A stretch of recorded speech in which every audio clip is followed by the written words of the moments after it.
ത്തിന്റെ മഹത്വം അൽഹംദുലില്ലാഹ് എല്ലാവരും ഏറ്റെടുത്തു, എല്ലാവരും സ്വീകരിച്ചു.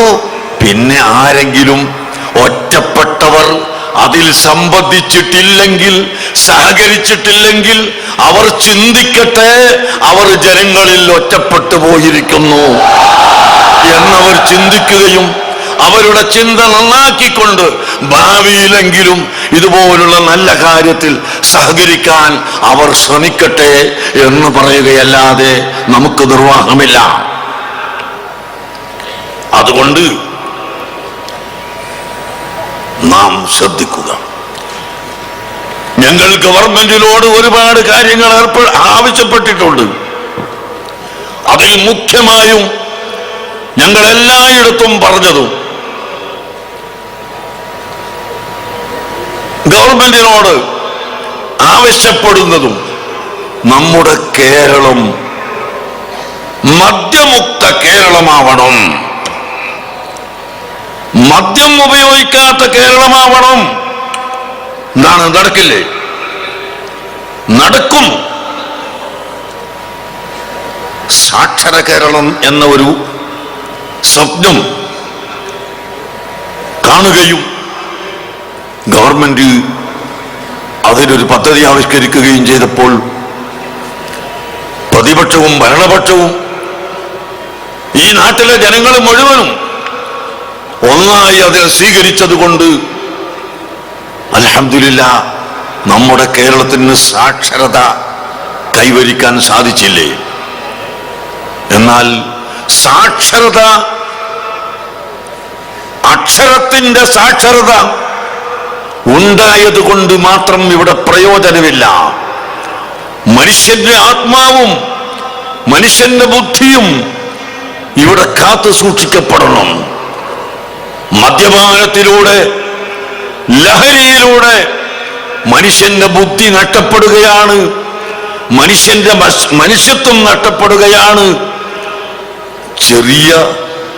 ചെറുപ്പക്കാരെങ്കിലും അതിൽ പെട്ടുപോയിട്ടുണ്ടെങ്കിൽ അവർ സാഹചര്യത്തിന്റെ വെളിച്ചത്തിൽ അങ്ങനെ പോയവരാണ് എന്നല്ലാതെ അവർ ലഹരിയുടെ വാദികളാണെന്ന് ഞങ്ങൾക്ക് അഭിപ്രായമില്ല. ലഹരി നിർത്തണമെന്ന് പറയുന്നവരോട് അവർ എതിർക്കുമെന്നും ഞങ്ങൾക്ക് അഭിപ്രായമില്ല. ആരെങ്കിലും അങ്ങനെ ഉപയോഗിച്ച് പോകുന്നുവെങ്കിൽ തീർച്ചയായും അവർ സാഹചര്യത്തിന്റെ വെളിച്ചത്തിലാണ് അത് ഉപയോഗിക്കുന്നത്. അതുകൊണ്ട് ഇൻഷാ അല്ലാഹ് നമുക്കെല്ലാവർക്കും പ്രതിജ്ഞയെടുത്ത, നാം നേരത്തെ എടുത്ത പ്രതിജ്ഞയുടെ, പൊതുവായ പ്രതിജ്ഞയുടെ കൂട്ടത്തിലുള്ളതാണ് തിന്മക്കെതിരായി നാം എപ്പോഴും ഒന്നിക്കുമെന്ന പ്രതിജ്ഞ. ആ പ്രതിജ്ഞയിൽപ്പെട്ടതാണ് മദ്യപാനം, ലഹരി സാധനം ഉപയോഗിക്കുന്നത് നിർമ്മാർജ്ജനം ചെയ്യൽ. ഇൻഷാ അല്ലാഹ് ഗവൺമെന്റിനെ ഞങ്ങൾ അതിൽ നിർബന്ധിപ്പിക്കും, ഞങ്ങൾ ആവശ്യപ്പെടും. ഗവൺമെന്റ്, ഏത് ഗവൺമെന്റ് ഭരിച്ചാലും ഈ മദ്യം വിൽക്കുന്നതിലൂടെ കോടികൾ ഉണ്ടാകുന്നു എന്ന നോട്ടമാണ് ഗവൺമെന്റിന് ഉണ്ടാകാറുള്ളത്.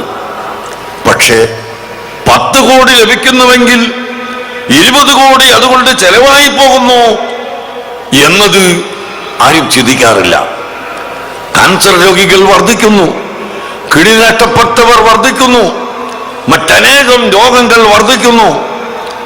മദ്യനിർമ്മാണശാലയിൽ മരിച്ചു പോകുന്നവരുടെ എണ്ണം, അവർക്ക് നഷ്ടപരിഹാരം, അങ്ങനെ നോക്കിയാൽ 10 കോടി ലഭിക്കുന്നുവെങ്കിൽ 20-25 കോടി രൂപ അതിന്റെ പേരിൽ നഷ്ടം വരികയാണ്.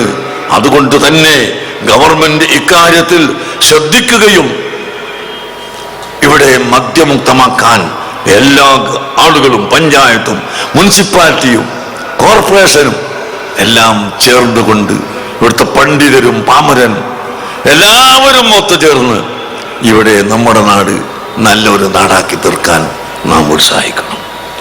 ലാ തശ്റബുൽ ഖംറ ഫഇന്ന ശുർബൽ ഖംറി റഅസു കുല്ലി ഫാഹിഷ.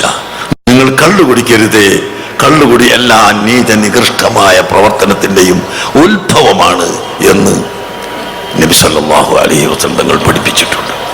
അതുകൊണ്ട് കള്ളുകുടി നിർമ്മാർജ്ജനം നമ്മുടെ ലക്ഷ്യമാണ്. ഞങ്ങൾ ഇന്നത്തോടുകൂടി ഈ യാത്ര കഴിഞ്ഞ് നിർത്തുകയല്ല. ഇൻഷാ അല്ലാഹ് നിരന്തരമായ പ്രവർത്തനം ഇവിടെ പ്രവർത്തിക്കുക തന്നെ ചെയ്യും. ഈ നാട് നന്നാക്കിയെടുക്കുന്നതിന് എല്ലാ പ്രവർത്തനങ്ങളും ചെയ്യും.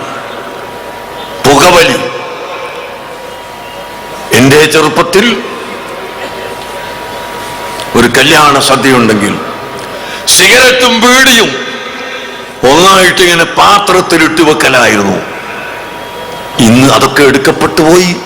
പുകവലിക്കുന്നവർ 95% ഇല്ലാതെയായി. 5% കുറഞ്ഞു. നാം പരിശ്രമിച്ചാൽ നടക്കും.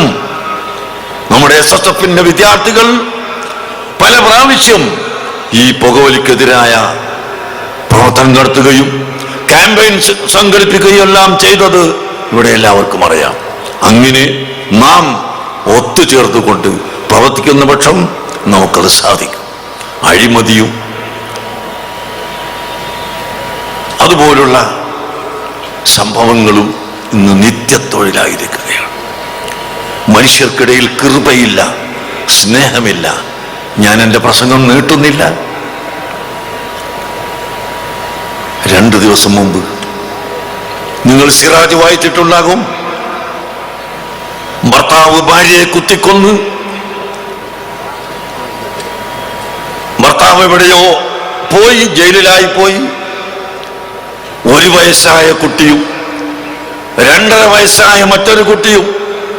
ആ 2 കുട്ടികളെയും ഏറ്റെടുക്കാൻ ആളില്ലാതെ